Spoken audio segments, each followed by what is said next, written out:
We are doing the Lamrim Chimbo. I'm sure you guys are all up to date and current on that, right? This is a really precious text. The commentary on the Lamrim Chimbo is, this is one of 5 volumes. So there's quite an extensive commentary. It's volume 1. And this is by a really wonderful Geshe Sopa. And he actually is a contemporary of my teacher, Geshe Sultan Gelton. They're 2 wonderful, precious Geshes that took the Larampa exams. I believe they debated each other to become Larampas, and way back when. And they're both just really sweet, round, loving Geshes, and incredible scholars. And they both became Larampas at the same time. Eventually wound up in the West, and my teacher went to the West Coast in Long Beach, where I met him. And Geshe Sopa is in Wisconsin. Deer Park is the name of his center. And he's still alive and kicking. So, incredible commentary. The Lamrim itself, the Lamrim Chimbo, is a commentary itself on precious teaching by Tisha called The Lamp of the Path to Enlightenment. And this teaching, essentially, is the essence of all of the Buddhist teachings. Tisha was this incredible master that at an early age realized emptiness. He studied all the dharmas of our traditions. Then he went out and he studied all the other dharmas. He went and traveled abroad, spent, I think, 12 or 13 years just on bodhicitta and all these Lojong trainings that have come from those teachings as well, and took all of this practice. And when he came to Tibet, he just synthesized and said, this is the essence of the whole path to enlightenment.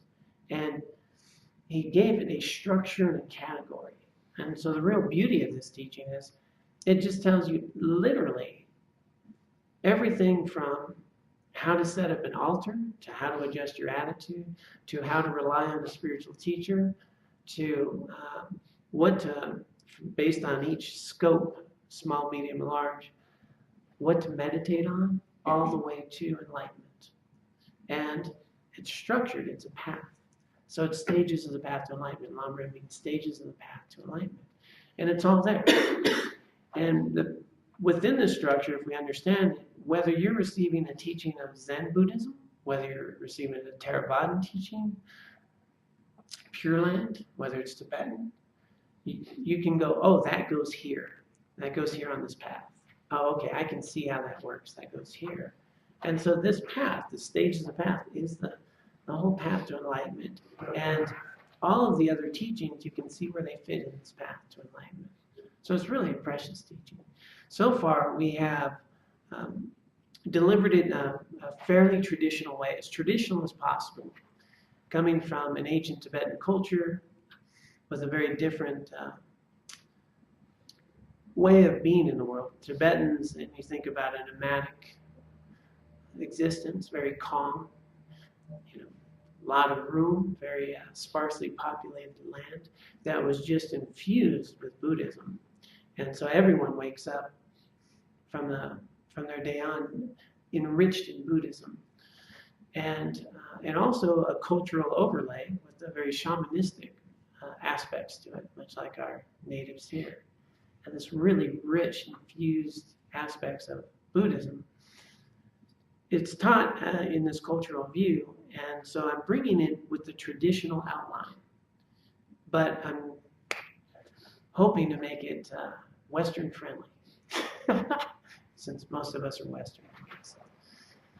So we're presenting the topics as we go, and then we're just giving just regular life examples and trying to make this real practical. The mission of the Way of Compassion Dharma Center is to really provide teachings on wisdom and compassion in a way that's practical. That you walk out of here tomorrow and you know how to improve your life immediately. And that's meaningful to me. A lot of people, a lot of us can read, study, and know a lot of things. It doesn't necessarily make us any any more able to really deal with our mental afflictions, or any better able to deal with the challenges of life.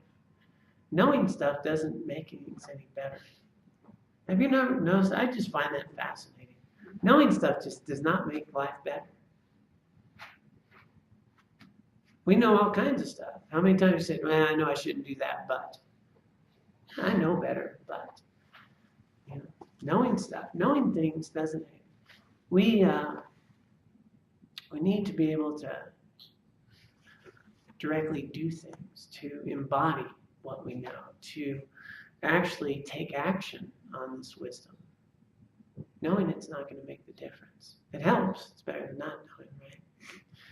But one of the common examples I have about knowing stuff and embodying stuff is the idea of worry.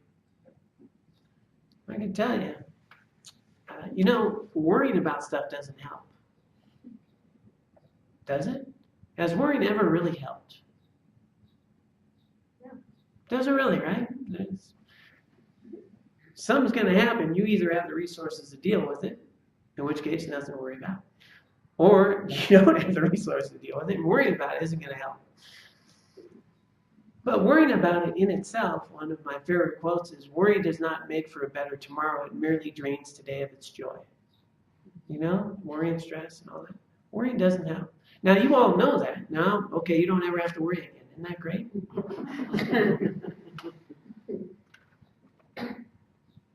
Knowing something is only a very small fraction of the piece. So the idea of the Lamrim teachings are that as we receive a teaching, we want to do more than an intellectual knowledge. We want to get a realization of it. Now, if you have a direct realization of the idea that worrying doesn't help, a direct realization of that, you'll worry less, I'll guarantee it. I don't worry much about anything, really. I do worry sometimes, but really rare. It's really rare. And it's just because over the last 30 years of my life, I've noticed that it hasn't helped. But I've actually consciously noticed it, and then written about it, and then meditated on it, and then see that it just hasn't made a difference. It hasn't improved anything. And I've also noticed something else about that, is that when I don't worry, I'm much better able to deal with what happens. I'm much better able to. The fear itself blocks me from being able to respond well. But that's, again, 30 years of paying attention to it, writing about it, meditating on it, thinking about it, and then actually showing up when you're uncomfortable, showing up when there's something to worry about, and showing up anyway, and finding out that worrying doesn't help, but in a very embodied way. And likewise with all these teachings are designed now, and we're really at the start of how to train the mind. And so now we're entering into what to meditate on. So each of these topics from this point on, and we have these every Wednesday. And so if you're not able to receive them in person, they're webcast, and we also archive them. So you can always go back and take a look. But the idea is that you're going to receive a teaching today. It'll be on the precious human life, the rare and precious human life, life of opportunity and leisure. And that we get some inspiration, but then we take some time out each day and really think about it, and maybe meditate, and really come to some realization on that. And then it changes things. So it's not just an intellectual, no, it's not I read a book, it's not I went to a teaching. It's, oh, what a gift today is, and it will never come again. I had this rare and precious opportunity. So I'm going to start with it. Quote by His Holiness the Dalai Lama. And this is where I would love for us to get to by the end of today. A precious human life, and this is from His Holiness. Every day, think as you wake up. Today, I am fortunate to have woken up. I am alive. I have a precious human life. I'm not going to waste it. I'm going to use all of my energies to develop myself, to expand my heart out to others, to achieve enlightenment for the benefit of all beings. I'm going to have kind thoughts towards others. I'm not going to get angry or think badly about others. I'm going to benefit others as much as I can. That's a nice way to start every day, isn't it? A friend of mine keeps that right by her bed, pops that up first day. And so the idea is that as we get a teaching, that we take some time, and I invite you every day to, maybe when you wake up, take a little time to meditate. Call to mind the key points of our talk tonight, and think about this rare and precious human life that you have. And so within this teaching, we've already covered all the basic fundamental pieces of how to establish a practice. We had preparatory practices, we had how to rely on a spiritual mentor, how to be a good student, and now it's taking us right into how to train the mind. And the first step is what we call the preliminary practices. And so the preliminary practices are often also called the 4 thoughts that turn your mind to Dharma. So some of you that have studied a while, you know the 4 thoughts. And anyone who's ever been in any teaching of mine, you've heard me phrase it over and over again. I call it an accurate assessment of your current situation. You have this rare, precious life. Not going to have it forever. You're going to die. Death, a certain time of death is uncertain. At the time of death, what goes on? What's important? And it's karma. And underlying all of this is the nature of existence, dukkha, this unsatisfactoriness. So it's an urgency to not waste this life. So within the Lamrim, they have us really point by point go through and get a realization of how rare your life is. And then it'll move on to impermanence, how temporary it is. And then it'll move on. So each one has a meditation. So, and this one has 18 points. So there'll be a quiz later. No quizzes. And I drew from, there's several texts. Anyone that's following along, I do invite them to get Liberation by the Palm of Your Hand, a really good synthesis of these teachings. I draw from that as well as the Lamrim Chenmo, as well as the commentary by Geshe Sopa, and a couple of years of teachings by Venerable Thubten Chodron, who's a Western nun in Tibetan tradition, who gave some incredible teachings on this topic. And I'm actually copied some of her language because she has some interesting language. When our Dharma language gets translated to English, it's going to have different translations, different words are put there. And she really took this teaching in a traditional way and brought it to a Western mind. I thought she had some good translations. I'm going to use some of her words as well. So the idea here is to take a point and realize what a rare opportunity this is. This opportune human life is rare and opportune. Precious human life is more precious than a wish-fulfilling jewel. You gain its like the once. So hard to get, so easily destroyed. It's like a lightning flash in the sky. Contemplate this and you will see that all worldly actions are but winnowed chaff. Winnowed chaff. And night and day you must work to extract the essence of this life.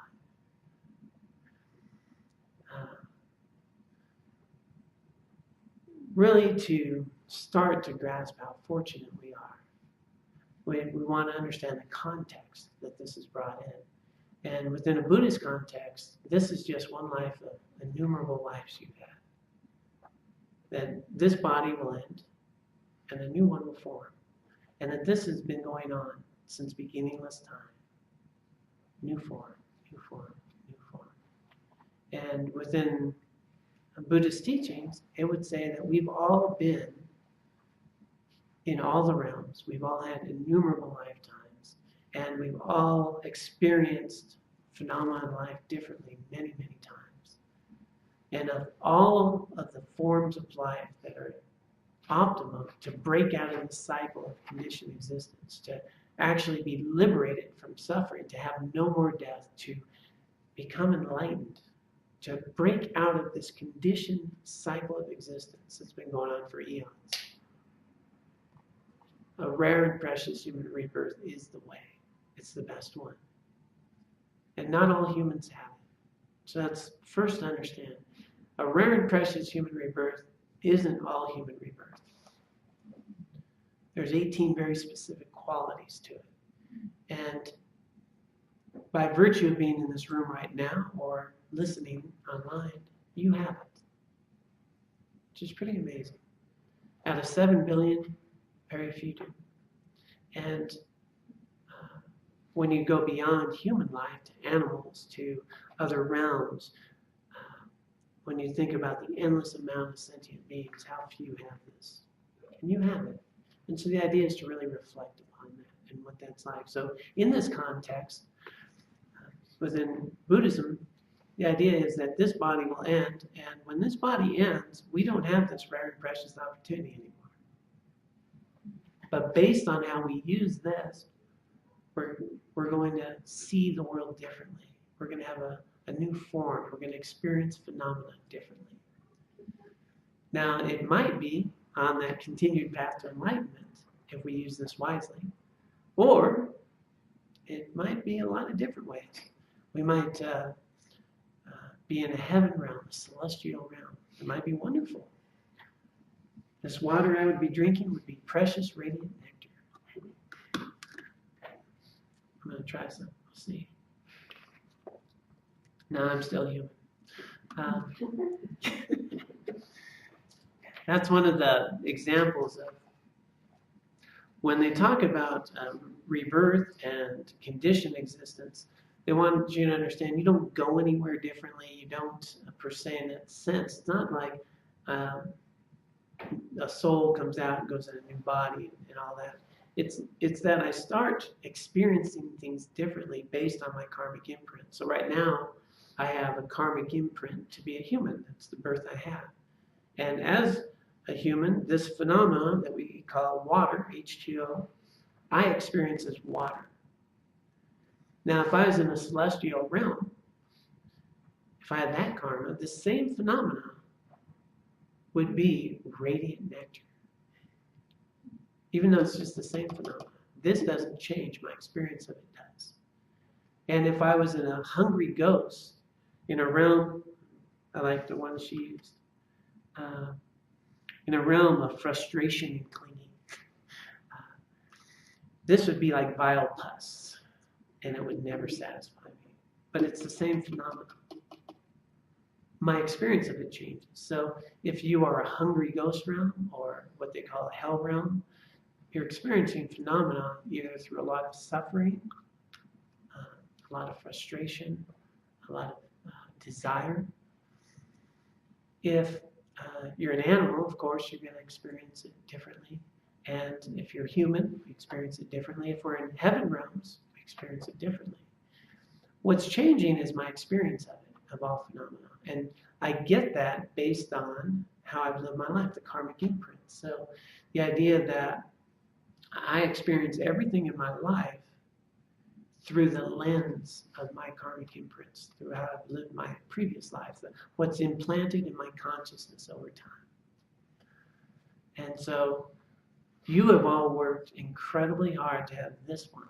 They would say it takes incredibly powerful effort, amazing karma, and good imprints to have a rare and precious human rebirth. So you've done a lot of work already. And here's the fruit. And this is the form that is the best to obtain enlightenment, the best to succeed. And I'll talk about that in here as we go through the qualities. So what is this 18 qualities? So they would say that the first are what we have, 8 freedoms. So there's things that we're free of, things that normally you could not practice Dharma with. Okay?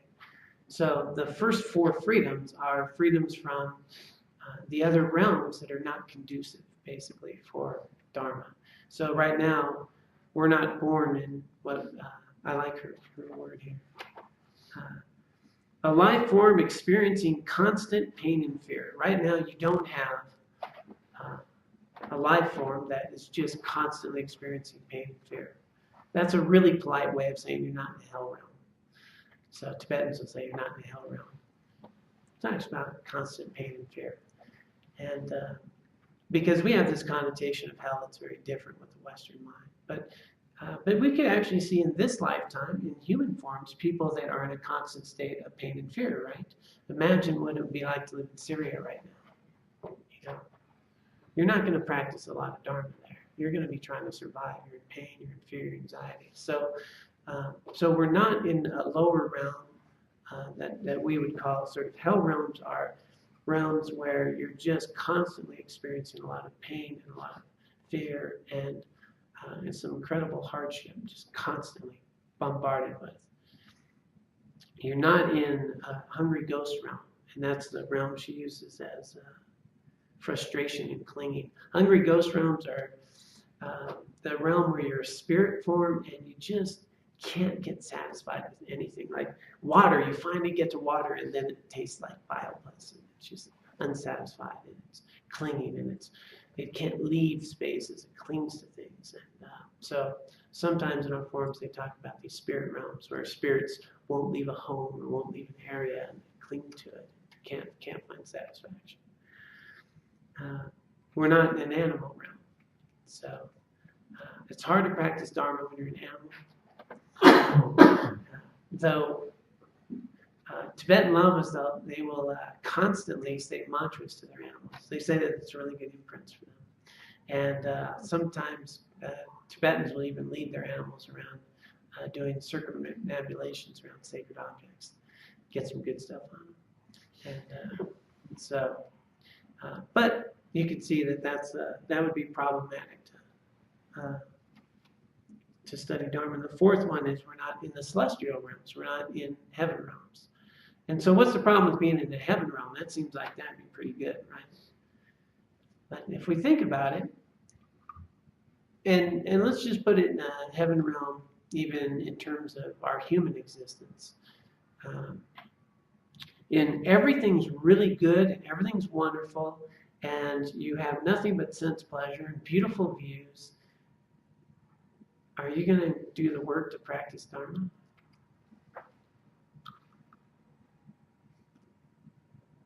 I doubt it. I doubt it. I meet very few people that when everything is wonderful and everything is bliss and everything is just great and the next vacation's coming and I'm sailing to wherever and I'm going to doing what, they're not thinking about sitting down and mental, deal with mental afflictions and really liberation. There's no need to. So you're in a celestial realm or a heaven realm. Everything's wonderful. Everything is blissful. Everything's great. There's you don't see any suffering. There's no suffering that's realized for you to actually think about liberating yourself from. Because what's there to be liberated from? It's good, right? It's good. And if you really, this is a key point I think a lot of people often forget, is that when we suffer, when we have challenges, when we have hardships, isn't that the time that changed your life? Isn't that the time we stopped and we looked at why am I here? Isn't that the time that we dug in and did our healthiest activities? We didn't do it when it was all wonderful and peachy. When we really did our inventories, when we looked at life, when someone died in our life, when we lost a job, when we lost a partner, when we got divorced, whatever, that's when we look at our life. That's when we go, what's this thing all about? There's got to be more to it than this. And all too often, we're always trying to avoid those, when in fact, they are your opportunities to grow. They are the precious teaching that lets us grow. We forget about that. And I don't encourage you to run towards it. That's not healthy either. But understanding that there's enough suffering out there, we don't need to run towards it. People die, people get sick. There's all types of suffering that takes place. And if we always constantly are seeking to avoid it, we create a barrier between our own opportunities to grow and just experience life as it is. So But so within the 8 freedoms, the first 4 basically were that we're free from living in a conditioned existence that's not conducive for Dharma, whether it be hell realms, hungry ghosts, animals, or the heaven realms. We live in the best one, the human realm. So now the 4 situations that would not be good for Dharma. So we have these 8 freedoms. First 4, we aren't in those realms. And then as a human, we're also free of these other realms or situations. And so we don't live in a land that religion's not allowed. Okay, so there are people that live in a place that religion's not allowed, or only one religion's allowed, and people get literally killed for their religion. So we actually have a really precious opportunity to live in a land where religion's open, where we can practice whatever religion we want, and we have that accessibility. Not everybody has that. We live in a place that Buddhist teachings are available, and this is not to take lightly. 20 years ago, even, it was much harder to find qualified teachers. 30 years ago, even harder. 40 years ago, really tough. I mean, there were some texts that were translated in English, and then there were some people that maybe could explain what they meant. And some people would have to go to India, some people go to Tibet, some people go to China, well, Taiwan back then, not China, Taiwan. But people had to really work hard to find Buddhist teachings. So we have that access now. We have internet right now, so people are getting broadcast. You can actually just go online and have the Dalai Lama give you a teaching. We have this incredible accessibility. So that's another really wonderful opportunity. One of the other qualities is that we're not disabled in the sense of we're not, it used to be technically the older versions, I'm not blind, I'm not deaf, I'm not mentally disabled, so where I can't study. But these days, even if you're blind, you could study. Even to an extent with deafness, you could. So it's not the same exact categories now. But you all have the mental capacity to experience Dharma. Everybody here looks like could walk and talk and read and write, and probably have access to a computer and read a book. So you have that. And this last piece is one that's I find most fascinating. So right now you have a human existence, and you have conditions that allow for you to have access to Dharma. Now there's a lot of people like that, right? There's a lot of people that are human, 7 billion. There's a lot of people that live in lands that you could practice a religion. Not all. I mean, Russia during most of its time under Stalin and all that, no religion. China, the Cultural Revolution, they literally ripped apart anything to do with religion. They actually even had monks and nuns force them to have sex and have just do horrific things, tear down thousands of temples.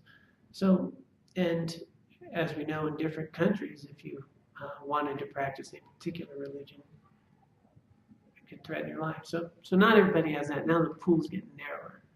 But there's still a lot of people out of 7 billion that are human and have access to these Buddhist teachings. And just think about the U.S. Most people in the U.S. have access, right? Most people in the U.S. have a lot of resources. Most of them are literate. Most of them have the ability to access a library, to use a computer. They have it. But what they don't have is number 8, which is an instinctive freedom of wrong views. And that's the piece that I find fascinating. That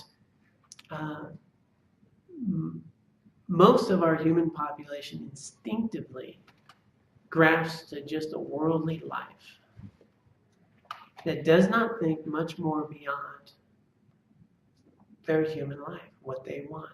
8 worldly concerns, gain and loss, pain and pleasure, good reputation, bad reputation, praise and criticism. You can have the wealthiest of people, all the resources in the world, but they're not sitting there thinking. They're thinking about the next investment. They're thinking about the next vacation. They're thinking about the next house, the next partner, or getting rid of the one they got. But most people in our life, what are we really doing? We're trying to rearrange the world to make us happy. Right? I mean, all of us, right? When you think about it, what do you want to do to be happy? House, car, relationship, job, this vacation, that trip. That's what we spend our time thinking about. And there's a small population of people that actually get a deeper realization that our meaning in life is much richer and deeper than that. And again, we can know this, but that doesn't make a difference. I mean, how many of us have not heard that happiness is an inside job? We've probably even said it. But do we know what that means?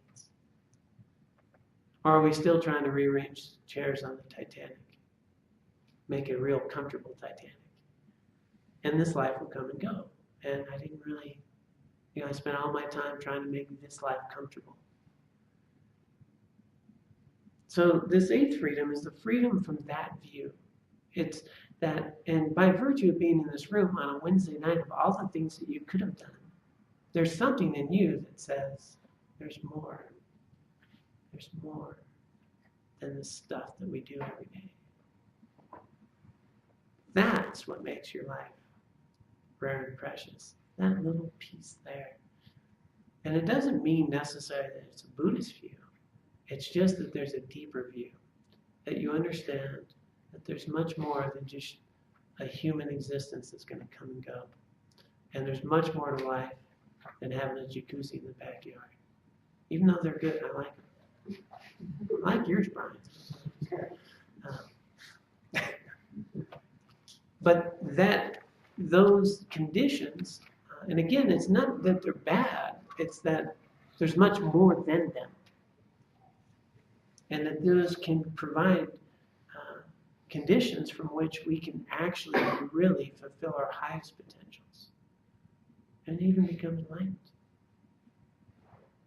Which is a lot better than a jacuzzi. Yeah. Not to not jacuzzi. I love jacuzzi. One day I'm going to have it. It can happen. Now, so those are 8 freedoms, and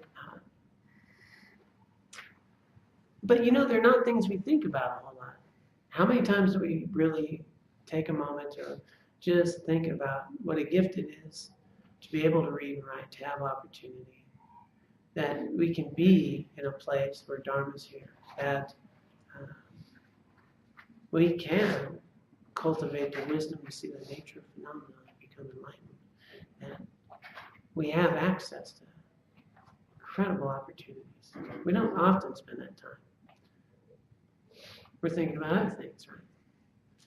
So I invite you when we go through this, and the idea of Lamrim is they're analytical meditations, that you receive a teaching and you spend some time every day thinking about it until it gets really to become a part of you. So that you wake up in your morning and immediately your mind goes to, as the Dalai Lama says, I'm alive. I have a precious human life. I'm not going to waste it. I'm not going to waste it.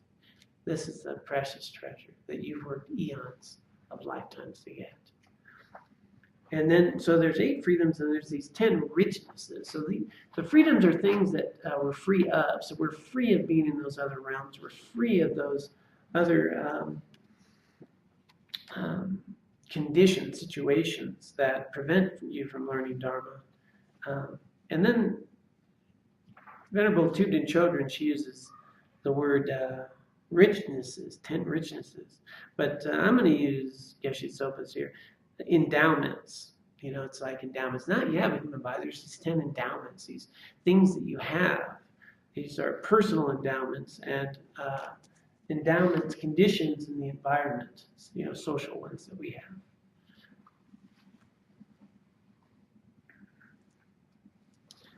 And so these are 10 qualities that really allow us to become enlightened, essentially, and make it really precious. One is being born human. And I mentioned earlier about a difficulty with, if you're in a celestial realm, you're not really going to practice Dharma because everything's great. If you're an animal, it's kind of hard. But a human form, the reason it's so opportune for enlightenment, so precious, is that we have just enough suffering and we have just enough opportunity and leisure. We're not spending our whole lifetime trying to survive. There are humans like that. They don't have the rare and precious. But we have enough suffering. We have depression, anger, resentment, jealousy, frustration. We have loss. We have our loved ones and parents that go on and fall and struggle. And we were just talking about that earlier with our parents, our elder parents. Now we care for them. There's enough difficulty that we see that there's more to life. And we have enough leisure and opportunity that we can do something about it. So it's a nice balance. So like celestial realms, it's all pleasure. They don't have the suffering to really have us pinpoint. I mean, that's what brought the Buddha to enlightenment. He saw aging, sickness, and death. And he said, is this necessary? And for the record, the Buddha says it's not necessary. Totally not necessary. There's a great quote. It says, pain is necessary, suffering is optional. Suffering is optional. And I find that to be really true. And pain is necessary. Pain, we have enough pain here. We have, the loss of loved ones and the difficulties of life and just the way people harm each other and the things that go on. There's enough pain. But pain tells us what to look at. If we have a pain in our knee, we know to treat that. If I have a cough or a cold, I know to look at that. Likewise, in life and phenomenon, pain tells us, what do I need to address? What are my mental afflictions? Anger, resentment, all these types of mental afflictions. Guess what? Those are nowhere but our mind. And the only source can be my mind. But outwardly, I keep thinking, you're the source of my frustration, my annoyingness, right? It's you. You just buck up, man. I could be happy. Would you? Please. Give me 10 minutes apiece. And that is such a delusion. It's such a delusion. And we have this hardwired delusion that just perpetuates suffering. And unless we look at it, we're just going to be, it's like, I think of it as just people just stabbing themselves in the eye with a fork constantly. I do. It's just a great visual for me. It's like, look at him do that again. And then, why does this hurt? Because we keep doing the same stuff and we keep expecting a different result. And we keep thinking that if I could just get others to act right or get the right job or be healthy or do this, I'm going to find my inner peace and tranquility. And you know what? You don't have to be a Buddhist to know that doesn't work. It just doesn't work.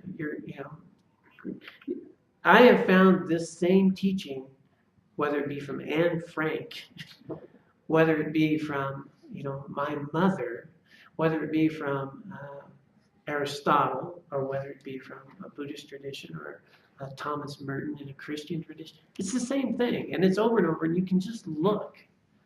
And you can look that these things that we hold to be true are not true. If you don't want to suffer, all you need to do is to live in reality. I mean, that's the whole thing of this path, is to live in reality. If you live in reality, you won't have anger, resentment, frustration, resentment, jealousy, and all that stuff. It cannot arise. Cannot arise. That's the basic principle of Buddhism. Now, is that true? You have to check it. You know, don't just say, okay, well, I heard that Buddha's teaching. It's like, well, let's test it. Let me pay attention to my mental afflictions. Let me pay attention to how I perceive things, and are they true, or do I keep perpetuating something that's not true? It's not true. So, and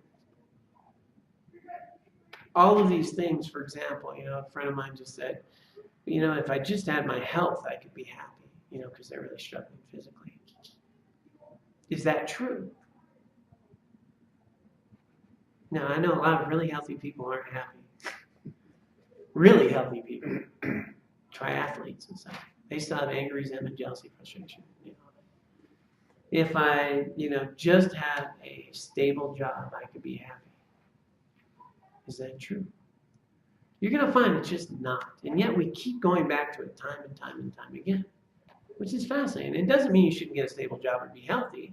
Those are conducive environments from which we can actually start focusing on the actual root cause of my suffering, which is misperceiving reality. I mean, that's the big problem. The big problem is, if you want to look at what's really causing our suffering, is there's three things about reality that are just true. And every time you have anger, resentment, jealousy, frustration, etc., it's because you are bumping up against one of these truths and you're trying to make it not true. They're called 3 marks of existence. So some of you know that. 3 marks of existence. Number 1, things are impermanent. They're impermanent. You're going to die. Guess what? Everyone you know is going to die. That's the truth. Things change all the time.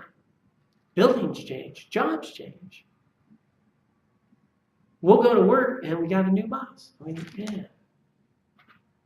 I'm suffering. Well, you should get bosses change. It happens all the time. But for some reason we think mine shouldn't. I got the job I like, it should stay like that. Things change. Impermanence. That's the nature of life. If I understand that things change, guess what happens? I don't get worked up when they change. You know, I was driving here today, and I got out a little later than I wanted to, and there's road work. There's road work. That happens in the mountains, right? It wasn't shocking because it's what happens in the mountains. You can't, you know, figure you're going to be there at a particular time. You just sit, turn off the car, relax, and look at the view. Fortunately, we have a good view. But things change. But in our life, how much suffering do we have because I had a plan today? And guess what? It changed.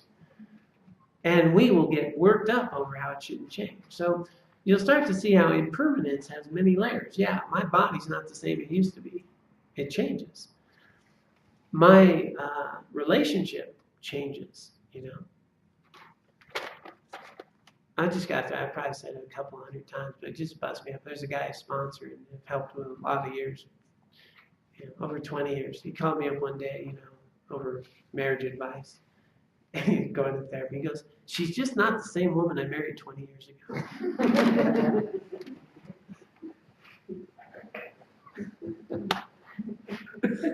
I thought I've been working with this guy 20 years and he's saying that. I really suck. But thank God, yeah, she changed. If she was the same person as 20 years, we'd be in trouble. But don't we expect things to not? So one of our root causes of suffering is pretty simple. I try to make things permanent that aren't permanent. You know, second one is we everything outside yourself is unsatisfying. There's nothing outside of yourself that will provide any lasting happiness. Not there. House, car, relationship, job, etc. None of that is ever going to provide you. And as a matter of fact, even funnier than that, it's actually the seeds of your suffering.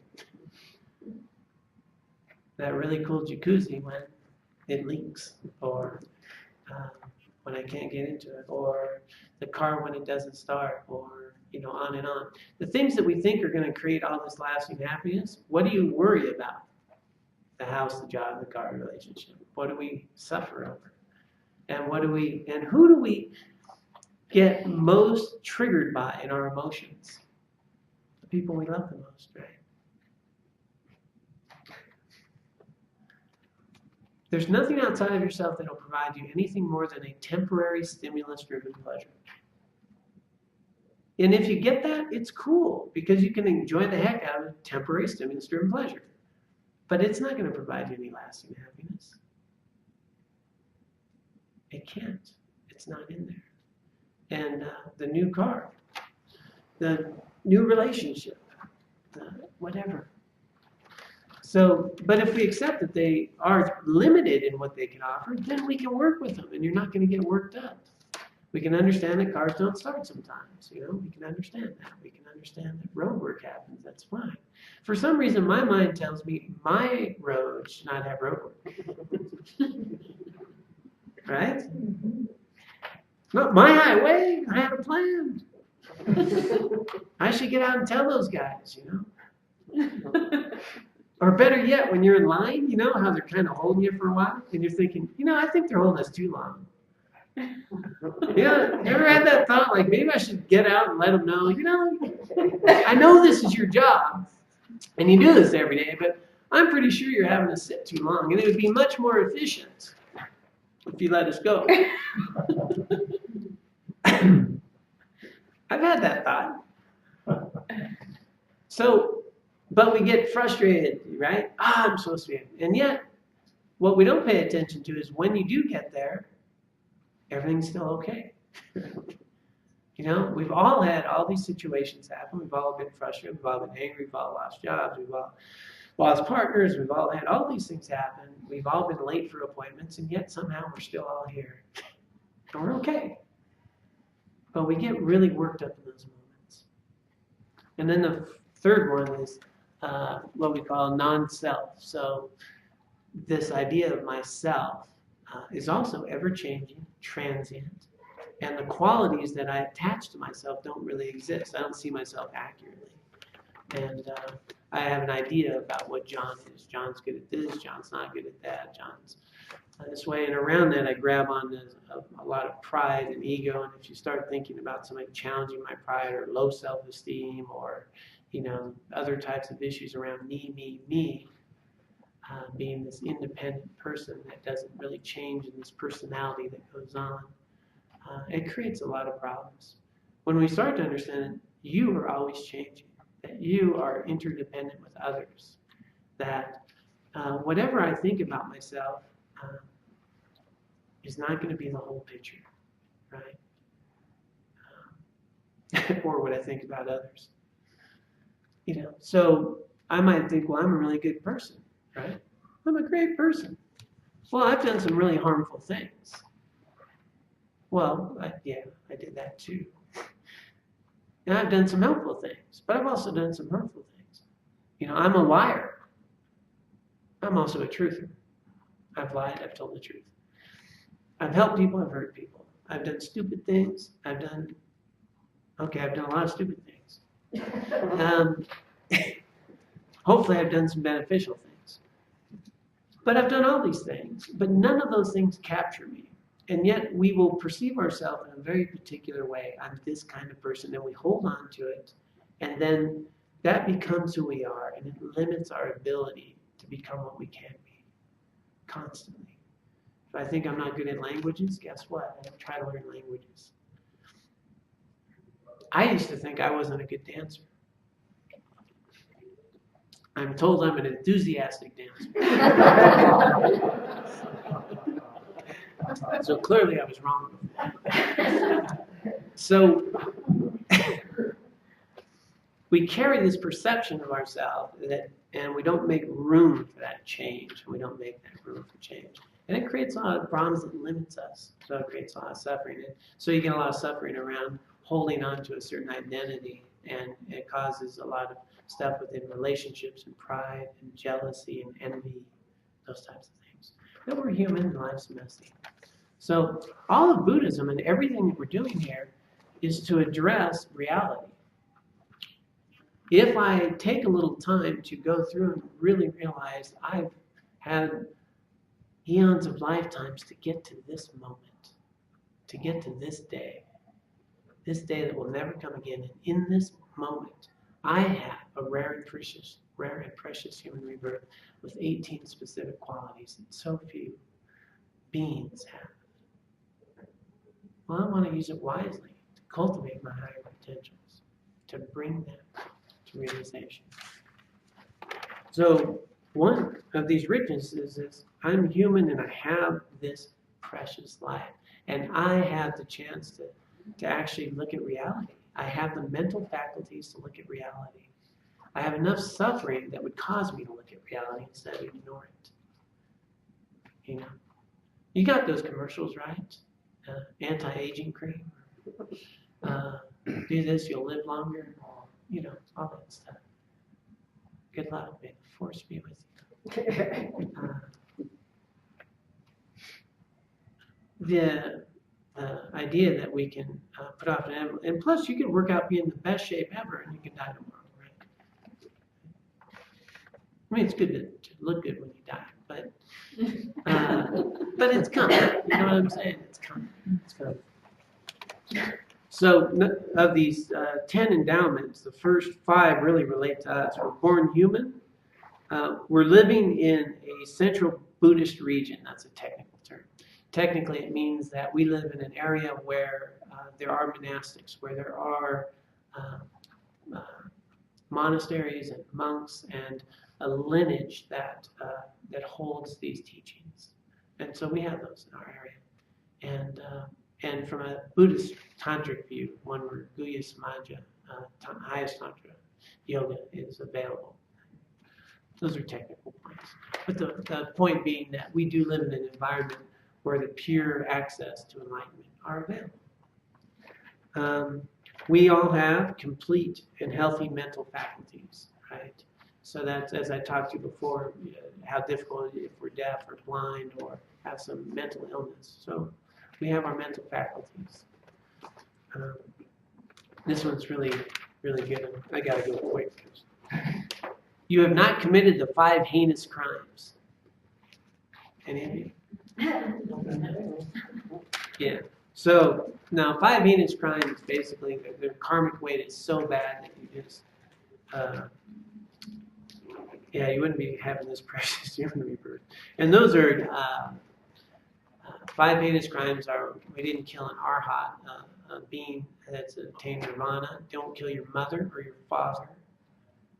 Create a schism within Buddhist lineages. So separate them, cause a fight. On a technical note, that's only with the Buddhist teaching. So you haven't done that. And 5th one is drawing blood from a Buddha. So you haven't harmed a Buddha. Yeah. So these are what they call 5 heinous crimes. The karmic imprint is so bad that you wouldn't be here. And you have the instinctive belief in things that are worthy of respect, meaning that you understand in your own intrinsic nature the value of ethics, the value of meaningful life, that, you know, that there's something more than just worldly stuff. You have that. And then you live in a society where the Buddha has appeared, the Dharma was taught, the Dharma still exists, that there is a Sangha community. And by a Sangha community here, the reference is really, Sangha tends to be, when we take refuge, our enlightened beings. You know, we use the word Sangha a lot more casually here. You know, this is my Sangha, my friends that, you know, we study with. But in this sense, it's enlightened beings or monastics that I think technically would be 4 more monastics in a community, so that exists. They hold the teachings pure, and we live in that kind of environment where that access is available, as well as a conducive environment with others and Dharma teachings. The 10th one is, I love her wording for this. We live where there are others with loving concern. And loving concern, in this sense, is really a conducive environment to practice Dharma.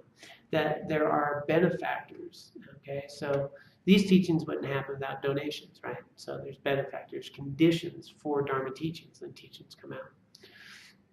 You have benefactors, you have employers. and you have customers, benefactors, right? They provide an opportunity for you to practice. You live in an environment where there are teachers accessible. And so, so put together these 5, we have 5 for ourselves, and then 5 within the community. And these make up 18 now. So there's 8 freedoms, and then the 10 aspects of endowments. We have 5 personally and 5 within our community. And really to make that point that, I mean, here we are receiving the teaching tonight here in Telluride. But this has taken a lot of work. You created conditions for this. I know, David, how many years have you run the meditation group? I lost count.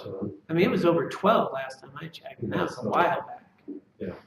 So here's people that have been sitting for over 12 years, 15 years maybe, all the time. Whether there's 5 people, whether there's 10 people, they sit, they create conditions. All of them, I mean, I know some of you here have been coming to teachings, and whenever anything's available, have attended that. Others have gone out and found teachers and have gone to retreats. All of you have created conditions to have Dharma here. If you want Dharma teachers, you create conditions. And you've done that, and it's not easy. It's not easy. There's a reason there's Dharma teaching in places, and there's so many places that they're not. You know, here, just within the Way of Compassion, here we do a monthly one, right? And that happens. And the first one started here.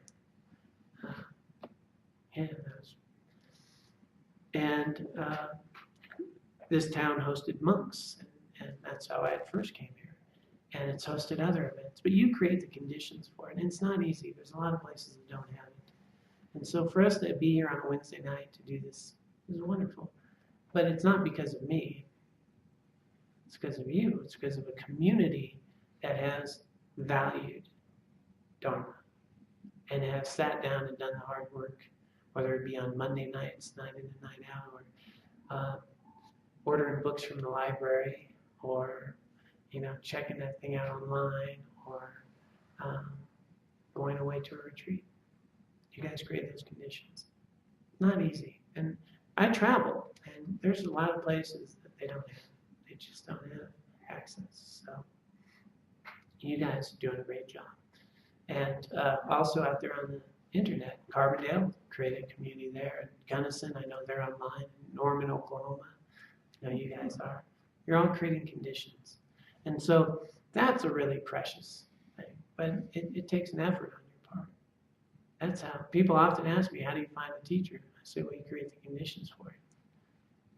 You want to become a good student. We start taking advantage of our precious and rare human rebirth that we have. So tonight's teaching then, just to go back into context and summarize, is that now that I have this conducive environment, now that I have this precious human life, I'm going to take some time and start directing my mind at the nature of my afflictions, at how I misperceive reality, which is really the source of my mental afflictions.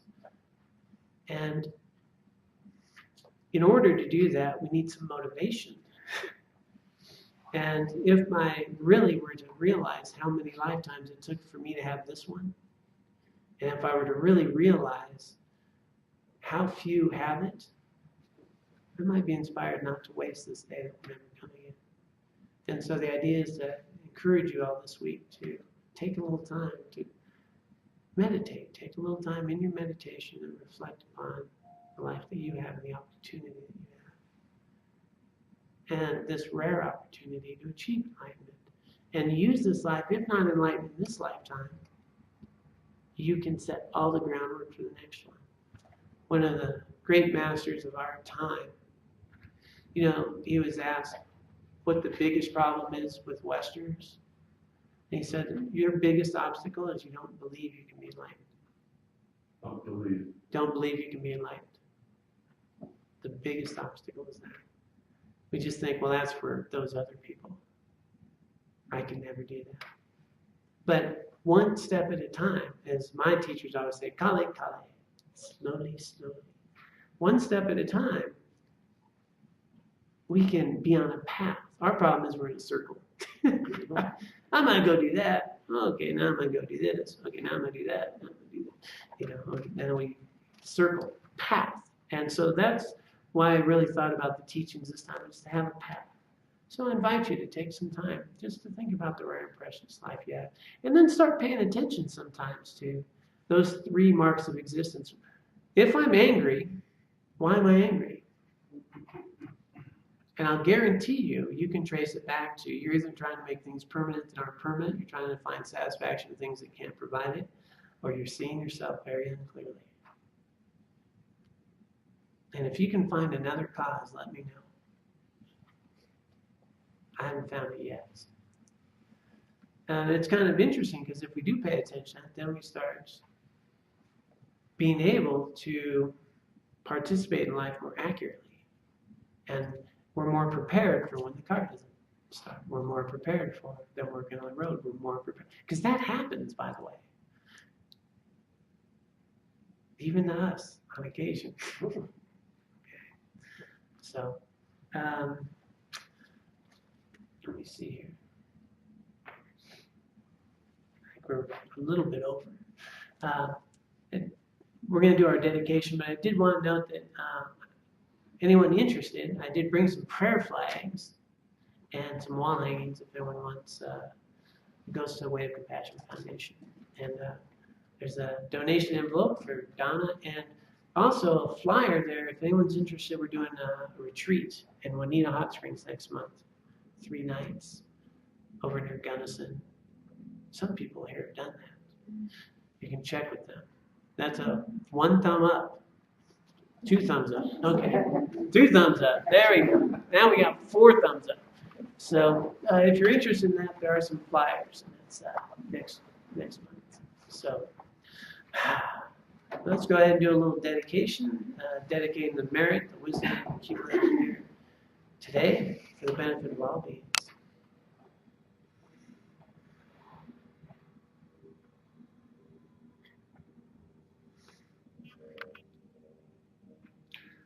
Let us dedicate the virtue and wisdom we've accumulated, both here today and throughout our lives, both individually and collectively. Dedicate this for the benefit of all beings. May all beings be free of suffering and find lasting happiness.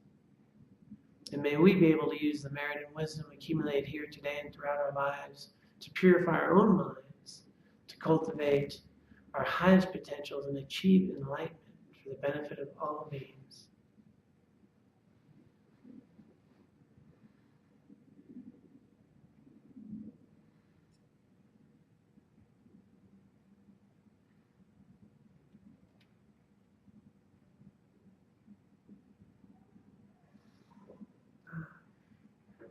All right, thank you all so much. It's so good to be back here. Thank you. And all of you on the internet, be well. And you can also come to Juanita. All right, take care. Be well. Bye-bye.